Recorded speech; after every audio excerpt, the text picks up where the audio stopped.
Hello friends, welcome to Draupadi's kitchen. चलिए आज को स्मार्ट कुकिंग करते हैं। फ्रेंड्स, आपसे आपकी सारी वेज रेसिपीज़ को बनाइए टेस्टी एंड रेस्टोरेंट स्टाइल। और रेस्टोरेंट में जितना टेस्टी सब्ज़ी आप खाते हो ना वेज, वो सारा आप कभी भी घर पे बना सकते हो। क्योंकि आज मैं एक ऐसा वेज मैजिक मसाला रेसिपी आपके साथ शेयर करने वाली हूँ। ये मसाला आप किसी भी वेज रेसिपी पे डालोगे तो वो रेसिपी बिल्कुल रेस्टोरेंट में जैसे टेस्टी वेज खाते हो सेम आएगा। तो देख लेते हैं क्या है। तो सबसे पहले मैंने लिया है जीरा 2 टेबलस्पून, धनिया 1 टेबलस्पून, सूखी लाल मिर्च 3 ठो, सौंफ 1/4 टीस्पून, मेथी दाना 1 पिंच, तेज पत्ता 2 ठो।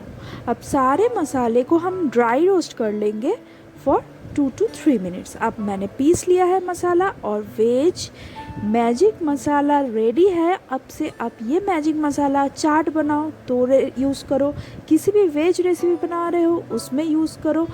बहुत मज़ेदार है, ज़रूर यूज़ करिएगा। Thank you for watching.